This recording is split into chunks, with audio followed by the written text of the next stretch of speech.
slacking off at all. The checkered flag. Victory. Juan Montoya. La victoire. Tous les pilotes vous diront qu'il n'y a rien de comparable. Il y a une certaine jouissance à savoir que l'on est le plus rapide et le meilleur. C'est le but ultime de tout pilote. Mais il faut parfois payer le prix de la vitesse. La douleur. Que ce soit dans le cockpit ou dans les stands, la course ne fait jamais de cadeau. Les accidents font partie de la vie quotidienne d'une équipe. On peut comparer cela à une épreuve initiatique cruelle, mais qui marque l'appartenance à un club très fermé. Un prix qui doit être payé si l'on veut un jour connaître la victoire. Mais les tragédies ne sont pas inéluctables. Les dernières avancées en médecine et dans les technologies de sécurité permettent aux pilotes de revenir sur la piste pour reprendre leur envolée vers la gloire.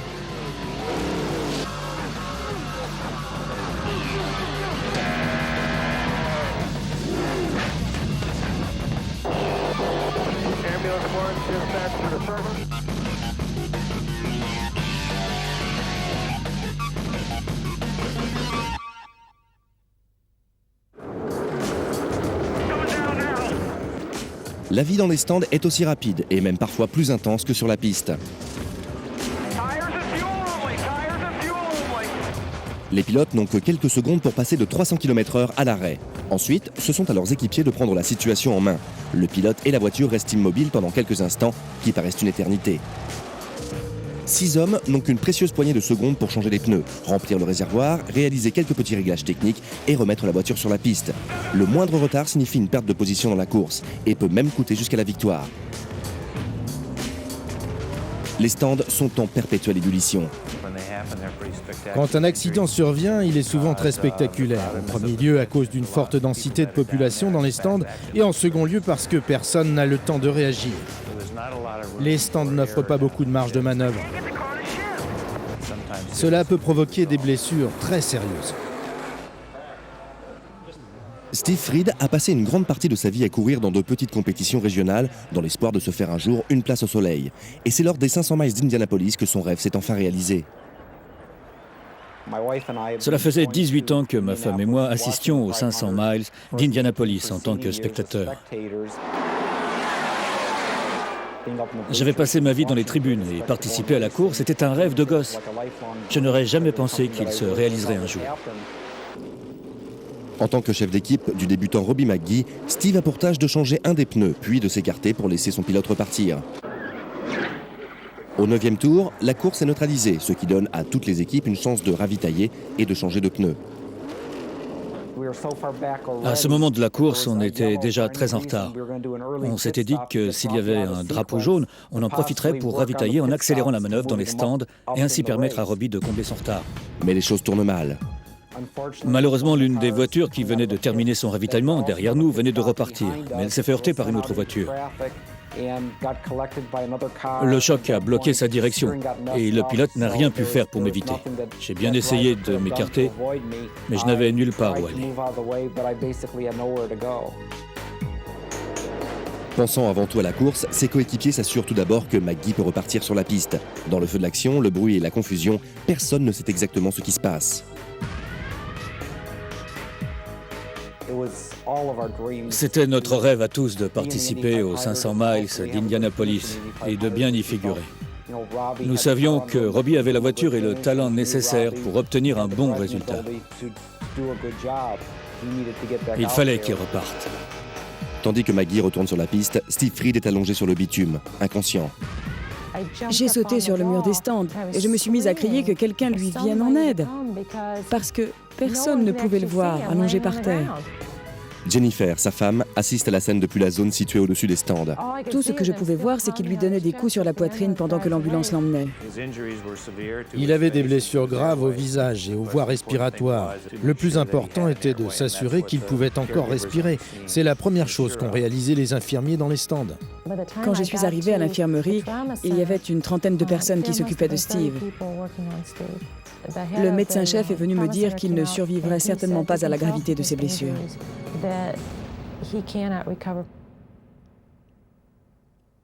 En revoyant les images, on comprend mieux comment est arrivé l'accident. Deux voitures sortent de leur stand, mais se percutent. Le choc envoie l'une des deux directement dans le stand de Maggie, heurté de plein fouet Steve Fried. Fried est soulevé du sol et retombe la tête la première sous la roue arrière d'un poids de 35 kg. Sans aucune protection, toute la partie supérieure de son corps est broyée. Mon cœur s'est arrêté. Toutes mes côtes étaient cassées. J'avais les poumons perforés. Ma mâchoire était en morceaux. Et j'avais de multiples fractures crâniennes. L'intervention rapide des services de secours de la piste a contribué à sauver sa vie. Sur la piste, Maggie continue sa course. Pendant ce temps, à l'hôpital, Steve revient à la vie. Steve n'a aucun souvenir de ce terrible accident. Le choc de l'impact a effacé sa mémoire à court terme.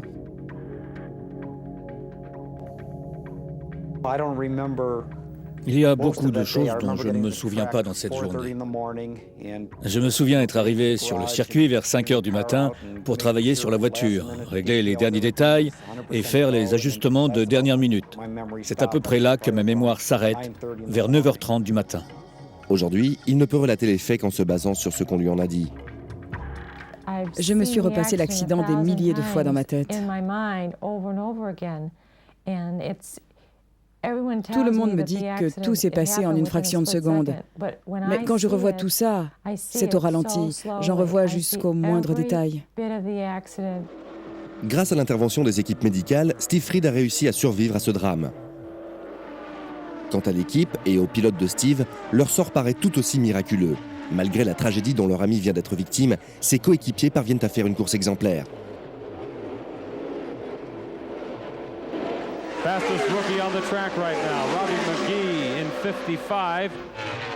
Maggie termine 5e de son premier Indy 500, ce qui constitue un énorme exploit pour une équipe et un pilote débutant. Le courage et le dévouement de ses équipiers sont tout aussi impressionnants. On formait une grande famille. Cela ne se résumait pas à une simple relation pilote-mécano. Toute l'équipe était très soudée. Quand il a vu l'accident, il a voulu sortir de la voiture pour me venir en aide. Sa 5e place vaut à McGee le titre de rookie de l'année. Le trophée a tout naturellement trouvé sa place sur la cheminée de Steve. Quand il a eu ce trophée, Robbie a décidé de me l'offrir. Il ne se passe pas un jour sans que je le regarde. Notre résultat à Indianapolis est l'une des choses dont je suis le plus fier de toute ma vie. C'est en quelque sorte un souvenir d'une course dont il ne se rappelle rien, mais qu'il n'oubliera jamais. Il a fallu beaucoup de temps pour que Steve se remette d'aplomb. Il a dû subir plusieurs opérations à l'épaule, à la mâchoire et à l'œil. Si cet accident s'était produit sur un autre circuit où les personnels médicaux ne se seraient pas montrés aussi performants, je ne serais certainement pas là aujourd'hui. Steve a dû passer plusieurs mois en rééducation, mais c'est le fait de pouvoir revenir sur les circuits qui lui a permis de surmonter toutes ces épreuves. Mon second prénom, c'est Lazare. Je suis revenu de parmi les morts. Suite à cet horrible accident, les responsables de course se sont rendus compte que leurs mesures de sécurité devaient être une fois de plus améliorées afin d'englober non seulement les pilotes et les spectateurs, mais également les équipes dans les stands. Pourtant, les accidents dans les stands ne sont pas une nouveauté. Dans les années 80, il a fallu une multiplication des incendies dus au méthanol pour que le monde de la course automobile commence à s'attaquer au problème. Aujourd'hui, les combinaisons inifugées sont obligatoires dans les stands. Après l'accident de Steve, de nouveaux règlements sont rapidement adoptés et mis en œuvre concernant les personnes travaillant dans les stands. Les équipiers travaillant près des voitures doivent porter un casque de protection. J'ai l'impression qu'avec ce qui m'est arrivé, la plupart des équipes ont adopté les casques. Si le port du casque peut éviter ne serait-ce qu'à une seule personne de passer par là où je suis passé, cela me rendrait véritablement heureux. Beaucoup d'équipes ont également mis en place un entraînement obligatoire pour leurs membres, en mettant l'accent sur la sécurité en conditions de course.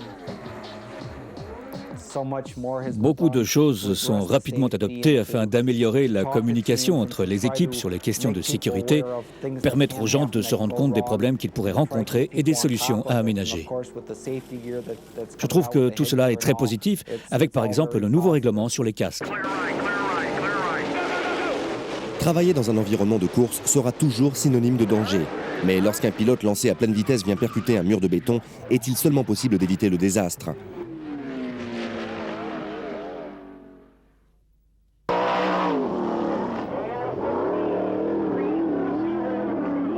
En termes de frayeur, rien ne vaut les courses d'open wheel. Même si les pistes y sont bien plus petites qu'en IRL, les frissons y sont tout aussi nombreux et les blessures tout aussi importantes.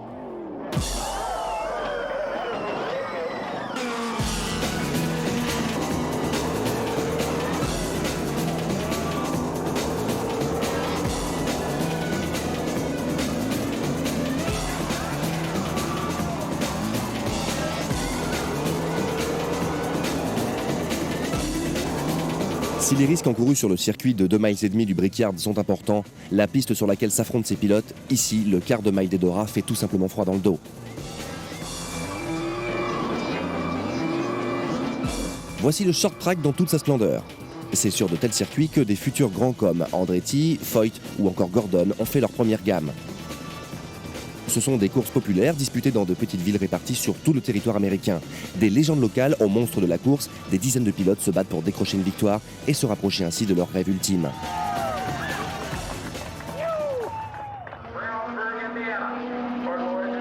Aux États-Unis, la plupart des adolescentes rêvent de posséder une voiture et de décrocher leur permis.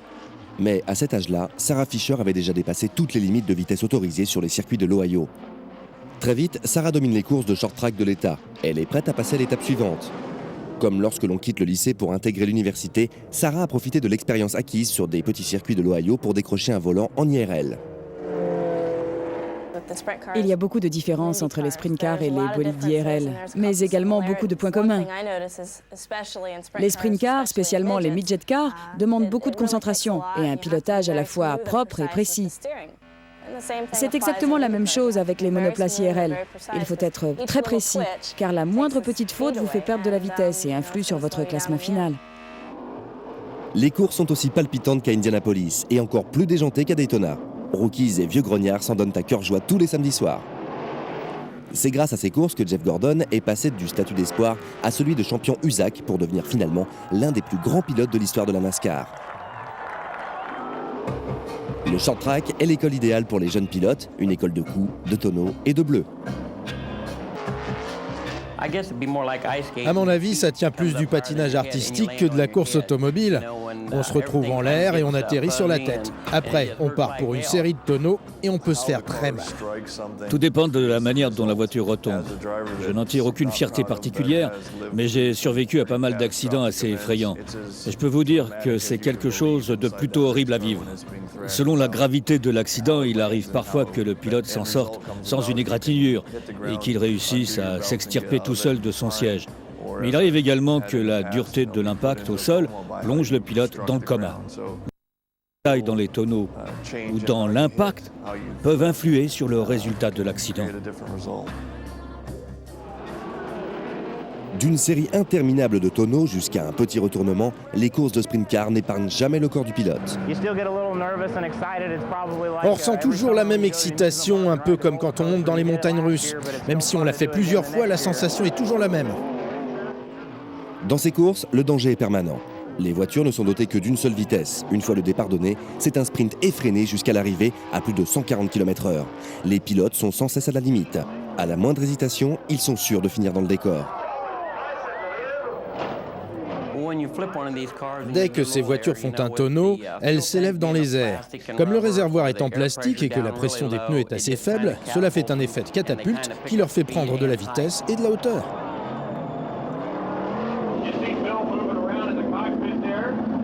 Les ressources médicales disponibles sur ces courses frôlent le ridicule. Mais heureusement, avec ce manque flagrant de personnel de secours, les blessures graves sont très rares. La petite taille de ces circuits ne laisse aucune place à l'erreur. Lorsqu'une voiture a un accident, elle en entraîne souvent d'autres dans son sillage. C'est pour cela que l'attention portée à la sécurité de ces voitures est stigmatisée. Cette voiture est une midget car. Elle est dotée d'un moteur 4 cylindres et pèse environ 400 kg. Elle est équipée de filets de sécurité pour la tête, d'arceaux de sécurité molletonnés pour minimiser les chocs. Elle n'a qu'une vitesse que l'on enclenche à l'aide d'un câble de transmission. Le dossier du siège remonte très haut pour mieux soutenir le dos et les sangles sont très utiles en cas d'accident. Les pneus sont très larges vu la taille de la voiture. Elle est aussi équipée d'amortisseurs spéciaux construits spécialement pour nous. Tout le carburant est contenu à l'arrière. Le réservoir n'est pas très grand car nous ne courons jamais plus de 100 tours, c'est-à-dire 50 miles sur un circuit d'1,5 mile. Ces voitures sont conçues pour des courses très courtes. Elles sont très excitantes. Il arrive qu'elles fassent des tonneaux très impressionnants, mais dans 99% des cas, on s'en sort indemne grâce aux arceaux de sécurité qui nous protègent très bien en cas de choc. Contrairement aux voitures IRL ou aux stock cars, les sprint cars restent intacts en cas d'accident. Comme aucune pièce de la voiture n'est conçue pour amortir le choc, le gros de l'énergie de l'impact est encaissé par le pilote. Le système Hans a permis de réduire le nombre de blessures graves sans toutefois modifier la conception de la voiture. Brian Gerster l'utilise en midget. Il y a quelques années, il s'est fracturé la nuque et le médecin de son équipe a conçu pour lui le système Hans. C'est assez volumineux, surtout en midget car. On l'installe tout autour du casque, donc cela ne gêne pas les mouvements latéraux. C'est un système qui est vraiment très performant. Le Hans permet aux pilotes de se sentir plus en sécurité. Ils savent qu'ils peuvent prendre des risques sans en avoir à subir de trop lourdes conséquences. Mais les accidents sont toujours aussi fréquents et certaines blessures ne peuvent être évitées. Dan Drinan peut en témoigner. J'étais en tête du championnat USAC à l'époque. Je me mettais beaucoup de pression pour gagner ce championnat et c'est ce qui a amené l'accident. J'ai voulu effectuer un dépassement un peu osé pour récolter un peu plus de points et j'ai pris un risque trop important. Je suis monté sur le pneu d'une autre voiture, ce qui a entraîné la pire série de tonneaux jamais vus.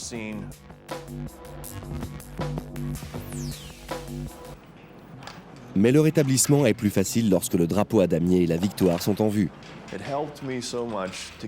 Cela a vraiment aidé à accélérer ma guérison. Le choc m'avait cassé le bras, les doigts, la clavicule, le bassin. J'ai tout fait pour accélérer ma guérison car je voulais revenir sur la piste.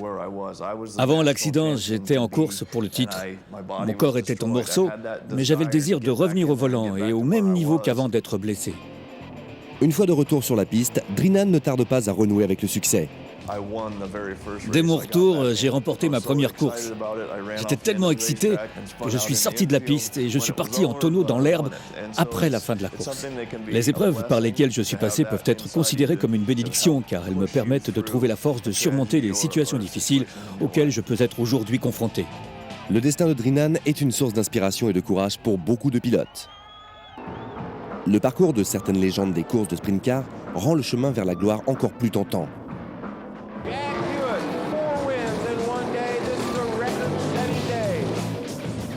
Jack Hewitt est l'une de ces légendes, l'un des plus grands pilotes de l'histoire du short track. Il personnifie l'esprit du pilote américain. J'adore courir et je le fais depuis 27 ans. Quand j'arrêterai, c'est que je ne m'amuserai plus. Hewitt a connu d'innombrables victoires et presque autant d'accidents. Mais dans ce genre de course, il faut savoir manger de la poussière si l'on veut un jour connaître le goût de la victoire. Je pense que les midgets et les sprints sont un passage obligé pour les jeunes pilotes. Regardez ces types comme Tony Stewart ou Jeff Gordon. S'ils remportent tant de succès aujourd'hui, c'est parce qu'à côté des sprint cars, toutes les autres voitures paraissent si faciles à piloter.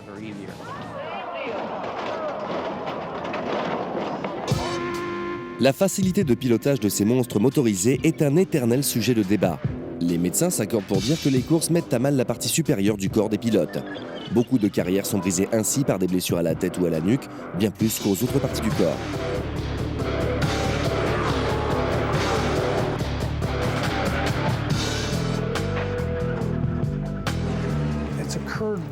C'est arrivé assez irrégulièrement au fil des années, mais le phénomène s'est amplifié ces 5 dernières années, en parallèle avec l'augmentation des impacts par l'arrière de la voiture, ce qui est directement lié avec la manière dont la voiture se comporte dans les virages.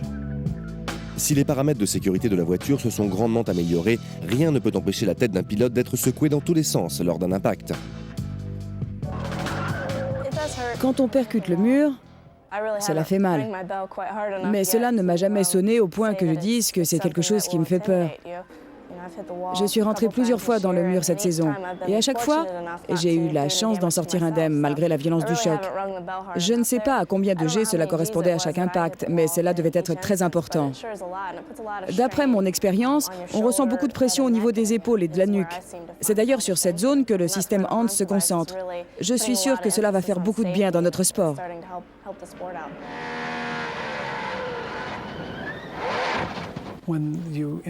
Quand on heurte le mur par l'arrière, c'est un peu comme un coup de fouet. C'est comme si on se faisait percuter par l'arrière alors que l'on est à l'arrêt. Le pilote est plaqué contre son siège et son corps commence à sortir du siège à cause de l'angle particulier de l'impact. Le choc pousse sa tête vers l'arrière, puis le contre-choc fait que la nuque se tasse. C'est à ce moment-là que la fracture peut survenir. Le système de sécurité Hans est très bien conçu. Il est en fibre de carbone, ce qui le rend très léger. Il est construit pour protéger le cou et l'épine dorsale du pilote. On l'installe sur ses épaules, comme ceci. Il s'adapte parfaitement à vos épaules et à la partie supérieure de votre poitrine. Une fois en place, il ne bouge plus, grâce à sa forme parfaitement adaptée. Le Hans est donc installé autour de votre cou et s'attache au casque de cette manière, avec un clip de chaque côté. Ainsi, lorsqu'un accident survient, votre tête et votre cou partent en avant en même temps que vos épaules. Alors que, sans ce système, la tête partirait vers l'avant tandis que vos épaules resteraient en place car sanglées au siège.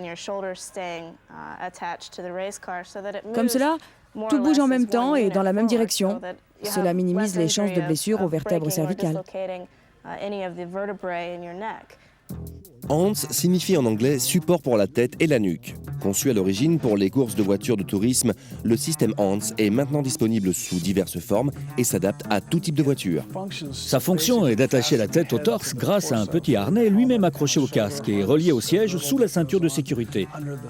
Le système s'est révélé très efficace pendant nos tests. Il réduit de façon assez importante la pression qui s'exerce sur la nuque des pilotes de monoplace ouvertes lors des impacts.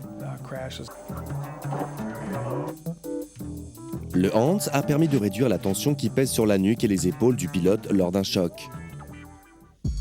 Sans le Hans, la nuque d'un pilote peut subir jusqu'à 110 G, ce qui équivaut au décollage de la navette spatiale de la NASA.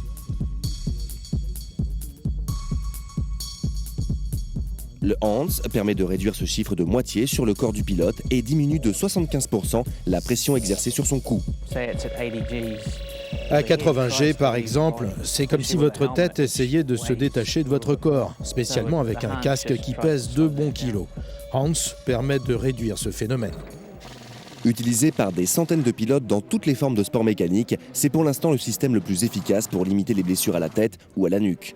Le Hans permet d'éviter les rotations excessives de la tête et soulage le cou d'une grande partie de la pression due à l'impact. Au moins théoriquement, avec ce que l'on a pu observer lors de nos tests, le Hans devrait permettre d'éviter la plupart, si ce n'est toutes les blessures aux vertèbres cervicales. Lorsque des systèmes comme le Hans sont introduits, ils concourent à rendre les courses plus sûres. Mais trop souvent encore, ils n'arrivent qu'après des accidents graves.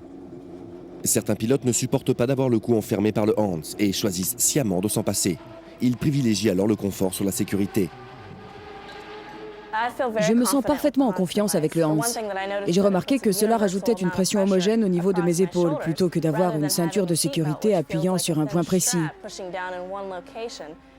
Cette pression enfonce mon corps dans mon siège bien plus efficacement. Je me sens ainsi beaucoup plus à l'aise qu'avant dans mon siège. Les blessures à la tête ne guérissent jamais, malheureusement, au contraire des os qui se ressoudent ou de toute autre blessure. Même lorsqu'elles ont l'air de guérir, ce n'est jamais vraiment le cas. Ce sont ces blessures qui nous causent le plus de soucis et c'est à cause d'elles que nous cherchons à améliorer les protections.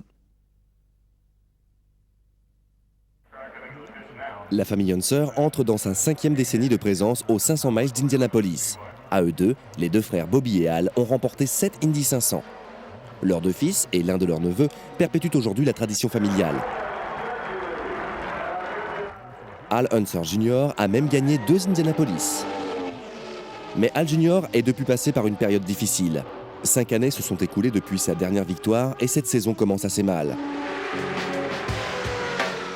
Sa première course de la saison se termine très tôt. Sa voiture percute le mur dès le premier tour, emmenant une autre voiture avec elle.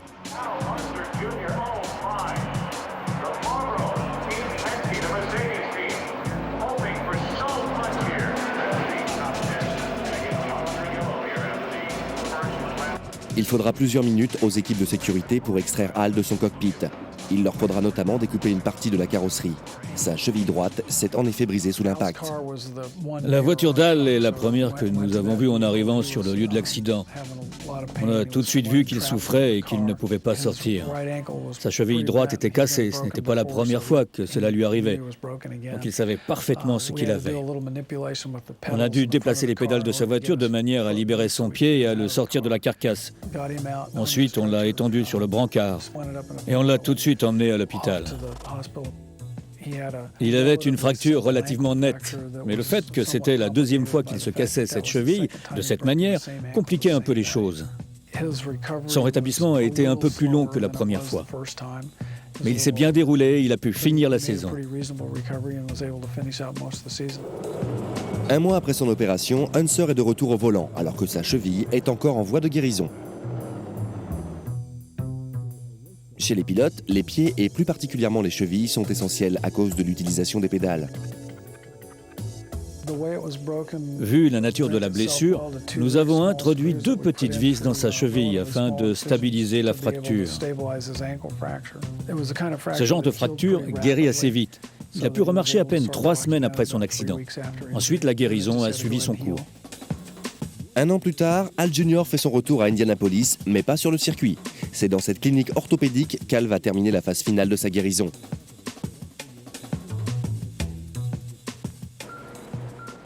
Suite à l'accident, le Dr Trammell a inséré de minuscules vis dans sa cheville pour stabiliser la fracture et permettre aux os de se ressouder proprement. Le Dr Trammell va maintenant enlever ses vis, puis décider si Unser est prêt à reprendre la compétition. Le docteur Trammell est quelqu'un de très important pour nous, les pilotes. Il nous permet de courir la tête un peu plus légère parce que l'on sait que l'un des plus grands spécialistes est là pour prendre soin de nous. Terry Trammell n'est pas un médecin comme les autres. Depuis plus de 20 ans, il s'est spécialisé dans les besoins médicaux des pilotes. La plupart de ses patients se blessent dans des accidents se déroulant à plus de 300 km/h contre les murs en béton des circuits. Al Unser n'est qu'un pilote parmi tant d'autres qui comptent sur le Dr Trammell pour le remettre sur pied. Al est pressé d'être débarrassé des vis qui ont aidé à la guérison de sa cheville. J'ai eu la cheville droite cassée avec une fracture de chaque côté de la cheville. Du côté droit, j'ai une broche tenue par 4 vis et du côté gauche, c'est-à-dire du côté intérieur, 2 vis.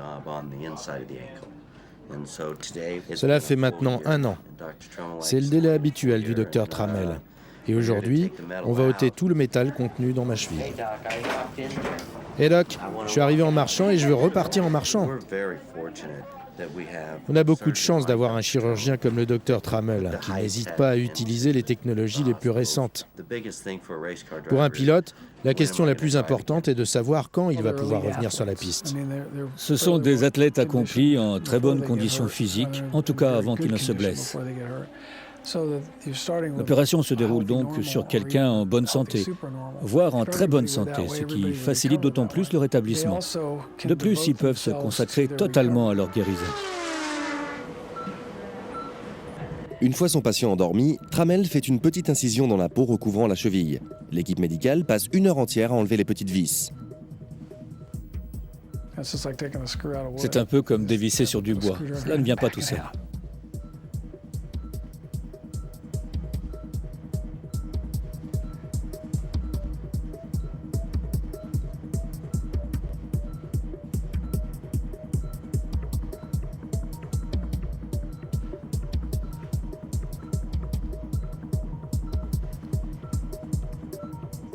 Pour le Dr Trammell, la cheville est complètement guérie. 2 semaines plus tard, Unser fait son retour sur la piste.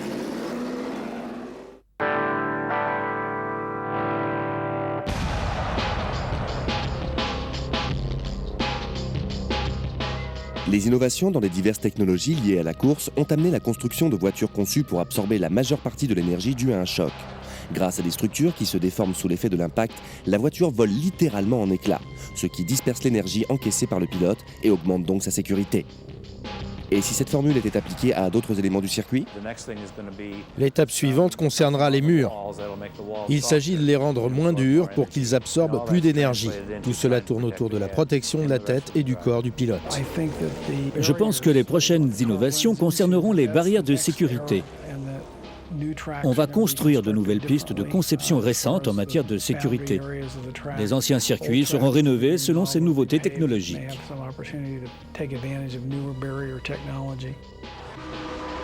Les murs qui entourent les circuits sont aussi durs que solides. En un mot, ils sont incassables.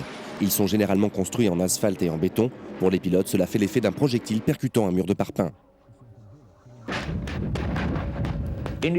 Sur le circuit ovale, deux facteurs principaux entrent en compte. Tout d'abord, les impacts latéraux. La plupart du temps, ils se déroulent à une vitesse très importante. Dans ce cas, le principal problème est de ralentir la voiture en utilisant par exemple le frottement du mur. C'est en partant de cette idée qu'est né le mur à absorption d'énergie. Ces murs nouvelle génération sont conçus pour accepter le mouvement vers l'avant de la voiture et pour ensuite rediriger l'énergie en créant un effet de rebond. C'est un peu comme un œuf qui rebondit sur un oreiller. Les équipes de sécurité se portent souvent au secours de voitures qui ne sont quasiment pas abîmées. On pourrait presque croire que l'accident n'a pas eu lieu car la voiture n'a subi presque aucun dégât lors de son impact avec le mur. Quand on revoit les images, on se rend bien mieux compte de ce qui s'est passé et de l'efficacité de ces murs. L'IPS, ou Impact Protection System, est une structure de sécurité très simple qui a déjà été approuvée par la FIA. Même à petite vitesse, le mur absorbe l'énergie de la voiture ou de tout autre objet qui le percute. Lors de ce type de compétition à Indianapolis, on se retrouve confronté à deux gros problèmes. En premier lieu, le choc détruit complètement la voiture, mais aussi le mur. En second lieu, le mur réagit comme un élastique. La voiture repart aussi vite qu'elle est arrivée. Dans le cas de notre mur, la voiture est absorbée très lentement et rebondit tout aussi lentement. Cela réduit de beaucoup les dégâts subis par la voiture, ainsi que les éventuelles blessures du pilote. Les matériaux utilisés sont très simples. Le cœur du mur est fait de couches successives de feuilles de caoutchouc et de bandes de plastique pliables. L'enveloppe est une structure en nid d'abeille couverte de PVC. Un mur en béton est quasiment indestructible. Solide comme de la pierre. Ce mur absorbe 50% de l'impact et ne cause que très peu de dégâts. C'est parce qu'il accepte l'énergie du mouvement de la voiture et qu'il la redirige. Au moment de l'impact, les pilotes ont tout de même l'impression de rentrer dans un mur.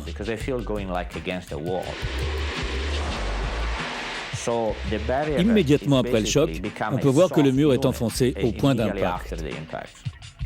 L'idée de ce mur est venue à Antonio Ferrari après plusieurs expériences malheureuses. Je me trouve dans une position assez particulière. Je suis propriétaire d'une équipe et j'ai déjà perdu des pilotes. J'ai perdu Joey Marcello à Indianapolis. Il est mort dans un accident horrible sur le circuit, alors qu'il ne roulait même pas très vite. Fabrizio Barbanza a failli perdre la vie dans ce même accident. On peut dire que je sais ce que signifie le fait de sauver des vies, parce que j'ai été mêlé à des accidents très douloureux en piste. Son pilote, Fabrizio Barbanza, a dû arrêter sa carrière après que sa voiture ait rebondi sur une barrière de protection avant de se faire percuter par le véhicule de Jeremy Dale, lancé à pleine vitesse. Si la barrière avait été équipée des dernières technologies d'absorption d'énergie, la voiture de Barbanza ne serait pas revenue sur la piste. Il ne s'agit pas seulement de sauver des vies, mais d'améliorer l'ensemble de notre sport. C'est toujours terrible de voir une course se conclure par un accident. Quand on voit un pilote dans une ambulance, on a envie de faire en sorte que les choses changent. Les murs utilisés par certains circuits sont conçus de manière à ce que la voiture reste sur la piste, car trop souvent, le véhicule est renvoyé dans des zones très dangereuses. Ceci dit, ils ne peuvent pas empêcher un bolide lancé à plus de 300 km/h de partir en tête à queue. Je crois qu'on a fait de très gros progrès pour rendre notre sport plus sûr, en améliorant la sécurité des équipements. On s'est attaqué à beaucoup de problèmes, comme par exemple la substance des murs, ou comment faire pour que le mur absorbe le choc, sans infliger des blessures plus importantes aux pilotes, ou sans risquer de renvoyer la voiture en plein milieu de la piste. Le mur d'Antonio Ferrari est utilisé un peu partout dans le monde, en particulier sur 6 circuits de Formule 1, mais aussi sur des circuits de moto et de kart, et même sur des pistes d'équitation. Le système IPS est le seul à avoir été approuvé par la FIA, mais il n'a encore été adopté par aucun grand circuit américain. Le circuit d'Indianapolis a récemment testé un mur équipé d'un piston pour absorber les impacts, mais le système s'est révélé inefficace. Aux États-Unis, pas seulement sur les circuits ovales, mais également lors de courses sur route, la sécurité est lamentable. Certains circuits parmi les plus renommés sont dans des conditions de sécurité déplorables. Il faut absolument qu'ils augmentent leur budget sécurité, et pas seulement pour les murs, mais pour l'ensemble des paramètres. Maintenant, il va falloir que les propriétaires de circuits trouvent des fonds, non seulement pour agrandir leur capacité d'accueil dans les gradins, mais également pour améliorer les conditions de sécurité. Comme pour la plupart des dispositifs de sécurité, la fiabilité n'est pas de 100%. Les murs à absorption d'énergie passeront par plusieurs modifications de conception avant d'arriver sur les circuits américains d'Indianapolis ou de Daytona.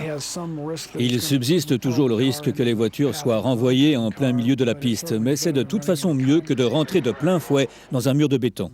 Le prix est un autre facteur d'importance. Certains propriétaires de circuits hésitent à investir dans un système d'absorption d'énergie aussi coûteux. Beaucoup de circuits sont maintenant en retard. C'est une avancée extraordinaire en matière de sécurité. Mais je suis étonné de voir que les circuits en sont encore au même point qu'il y a 25 ans. Je pense que les propriétaires de circuits vont avoir du mal à se décider à dépenser autant d'argent pour ces murs de sécurité. Je ne crois pas que l'on ait vraiment répondu à ce problème. Mais nous devons accepter la dictature de la piste. Tandis que se poursuivent les études pour améliorer la sécurité des pilotes, ces derniers acceptent tous le fait qu'ils seront tôt ou tard impliqués dans un accident, quelle qu'en soit la nature. Et lorsque cela arrive, leur salut n'est plus entre leurs mains.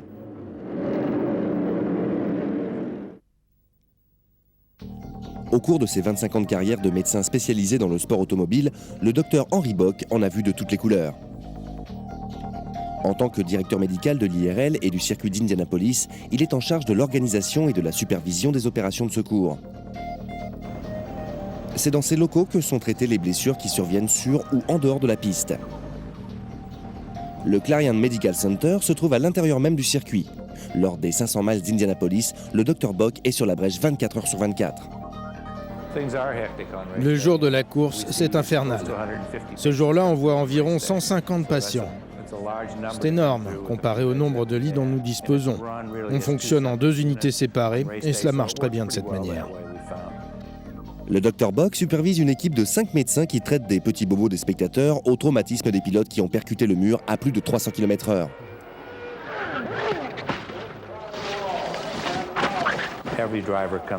Tous les pilotes ayant été impliqués dans un accident passent par le centre médical, même s'ils n'ont aucune blessure apparente. Pendant une course, c'est très difficile d'évaluer si un pilote est blessé ou non, avec toutes les voitures qui vous frôlent, les cris et la confusion qui règne sur la piste. Donc tout le monde est amené ici, mais le temps qu'il arrive, on arrive toujours à savoir à peu près si un pilote est blessé ou non. Dès la première seconde de l'accident, les équipes de sécurité de la piste sont en communication constante avec le centre médical. Cela commence avant même que le pilote n'arrive ici. Les secouristes nous communiquent ce qu'ils voient depuis la piste. Grâce à leurs indications, on arrive à se faire une idée de la blessure.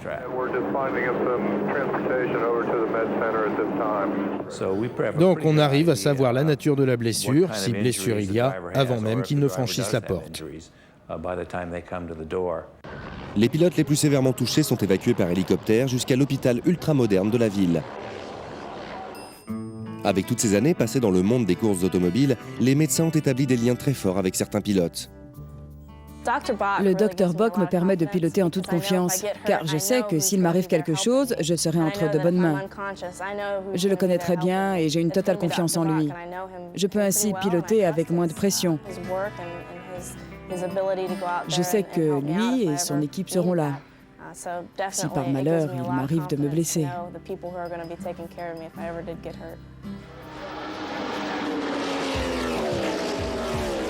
Pendant une course à Orlando, Jacques Lazier percute le mur par l'arrière à 265 km/h. Le Dr Bock est parmi les premiers à intervenir.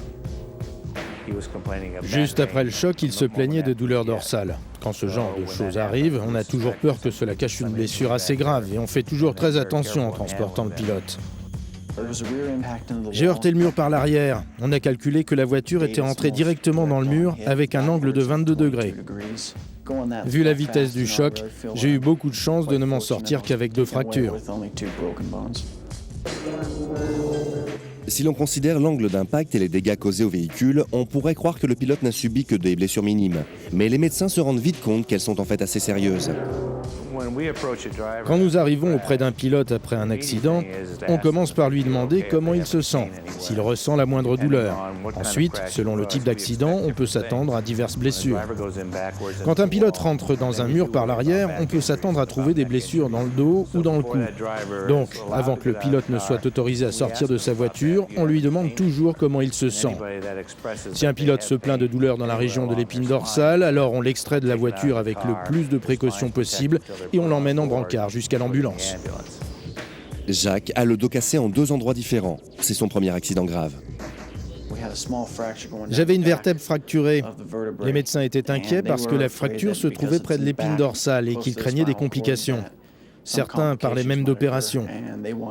Mais dès que j'ai entendu ce mot, je leur ai dit non, de me mettre un plâtre temporaire et de m'envoyer au docteur Trammell.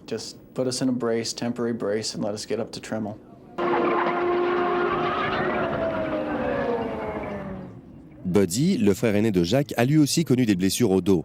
Il s'est blessé très gravement au lombaire en 1996, mais il a réussi à se remettre et a même gagné les 500 miles d'Indianapolis dans le championnat IRL.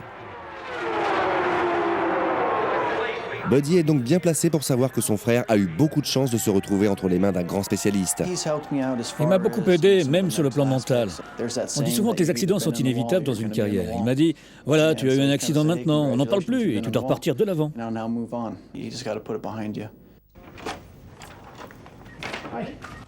2 mois après son accident, Jacques est anxieux de savoir si le docteur Trammell va lui donner le feu vert pour reprendre le volant. Je pense sincèrement que ma prochaine course, je serai encore plus fort, surtout sur le plan mental. Il faut tout faire pour effacer l'accident de son esprit et ne plus penser qu'à la course. Le docteur Trammell examine Jacques très attentivement. Les semaines d'exercice et de musculation semblent avoir porté leurs fruits. Mets-toi sur la pointe des pieds et laisse-toi tomber lourdement sur les talons. Ça t'a fait mal au dos ? Non. Les rayons X ne font que confirmer les conclusions du docteur Trammell. Je vais pouvoir me passer d'appareil orthopédique ? Oui, c'est bon, je pense. Enfin, les mots magiques. Mais lorsqu'ils n'ont pas de mauvaises nouvelles à adresser aux pilotes, les docteurs Trammell et Bock peuvent arguer de leur expérience afin de faire accepter leur décision.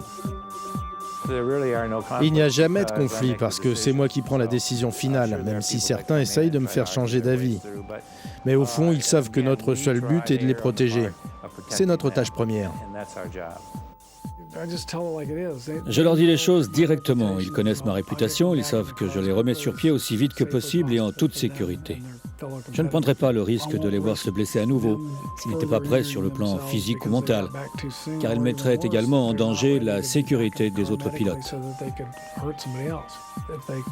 Si je leur dis qu'ils ne sont pas prêts, ça s'arrête là. Ils sont terriblement déçus, mais la plupart du temps, j'arrive à expliquer ma décision au pilote et à lui faire sentir qu'elle est bien fondée.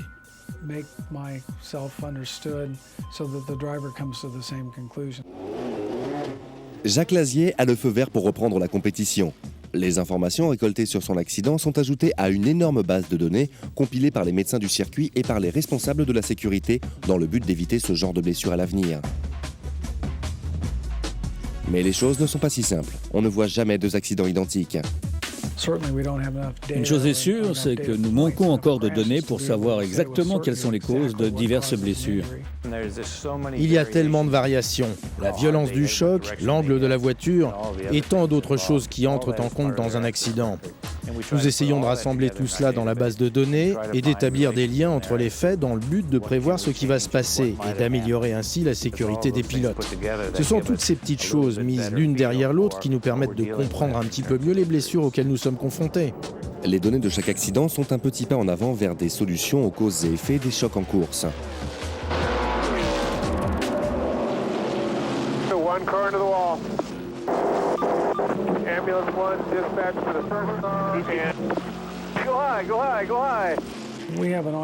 On est en communication permanente avec les équipes de sécurité, le commissaire de course et les constructeurs. Les ingénieurs travaillent main dans la main avec les commissaires de course. On se voit toutes les semaines de l'année.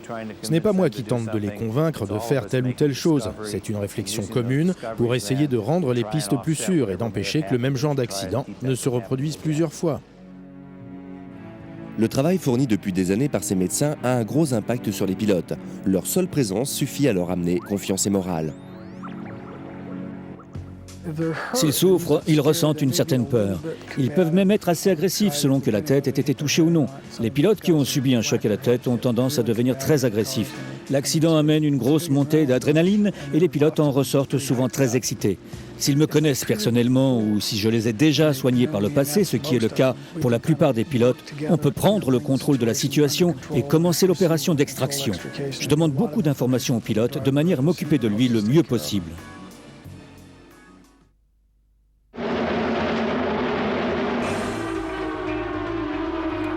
La vie recommence à sourire à Al Unser Jr. Sa cheville ne lui cause plus aucun souci. Dès sa course de rentrée, il termine 5 ans de traversée du désert avec une belle victoire à Las Vegas.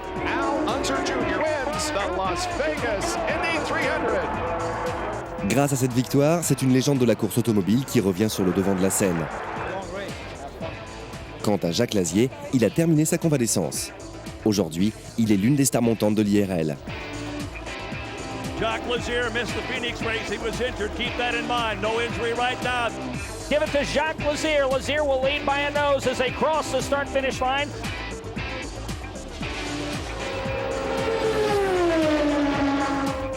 Sarah Fisher est toujours en quête d'une première victoire en IRL. Mais son expérience sur les petits circuits américains peut lui faire entrevoir un avenir brillant.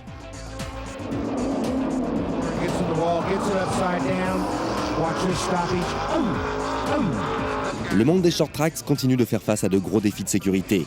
L'âge des circuits et la vétusté du matériel sont des facteurs de risque importants. Après avoir échoué dans sa tentative aux 500 miles d'Indianapolis, Dan Drinan a dû mettre fin à sa carrière. Une grave blessure à la tête a forcé Dirt Track Danny à dire adieu à ce sport qu'il aime tant. Mais il n'a pas complètement quitté le milieu. Il est aujourd'hui constructeur. Le stock car a perdu 4 pilotes en moins d'1 an. Aujourd'hui, la NASCAR, l'IRL et le kart font les premiers pas pour essayer d'améliorer la sécurité des pilotes dans leur cockpit. L'utilisation du système Hans va totalement dans ce sens. Le Hans connaît un succès grandissant. De plus en plus de pilotes font le choix de s'en équiper. La Formule 1 est la première fédération à l'avoir rendu obligatoire. Les murs à absorption d'énergie font encore partie du futur. Aucun des grands ovals américains ne s'est encore engagé à l'adopter. Mais avec la construction de nouveaux circuits, les concepteurs espèrent ériger leur nouveauté en équipement standard capable de réduire le nombre des accidents graves. Après avoir frôlé la mort, Steve Fried a repris son activité et a pu participer à son 2e Indy 500. Fried est aujourd'hui le chef mécano de Raoul Bossel, dans une équipe qui compte Robbie Maggie au nombre de ses pilotes. La voiture de Fried a terminé 9e, soit le meilleur résultat du team.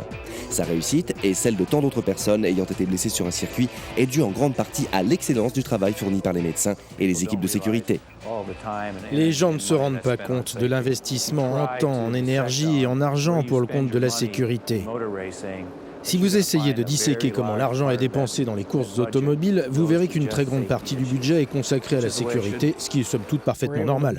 Nous parvenons à faire évoluer les choses en matière de sécurité, sans pour autant prendre une attitude dictatoriale à ce sujet. Toutes les parties concernées partagent leurs informations et leurs inquiétudes.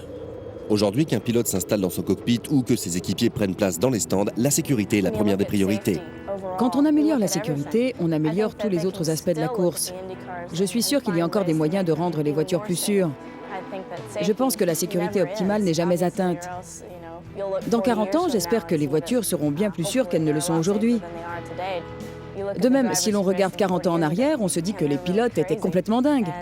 Je pense qu'il y a toujours moyen d'améliorer la sécurité, quel que soit l'aspect qu'elle puisse revêtir. Chaque année, des millions de dollars sont dépensés pour la sécurité.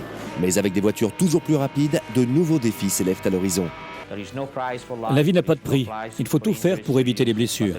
Mais il ne faut pas nier que l'impact économique est important. Si les progrès sont constants, la course à la sécurité est encore loin d'être gagnée. C'est vrai que c'est excitant d'assister à des courses serrées où les voitures roulent à quelques centimètres les unes des autres. C'est même excitant de voir des voitures se toucher, partir en tête à queue. Quand cela arrive sans provoquer de blessures, c'est parfait. Mais quand les pilotes se blessent et qu'on associe tête à queue avec accident et blessure, alors ce n'est plus drôle du tout. Je comprends que l'on puisse apprécier le spectacle d'un pilote qui perd le contrôle de sa voiture à pleine vitesse en sortie de virage. Cela fait comme un nœud à l'estomac et je pense que les spectateurs apprécient ce genre de sensation. Mais ce qu'ils veulent voir ensuite, c'est le pilote qui sort tout seul de sa voiture et qui fait signe qu'il n'a rien.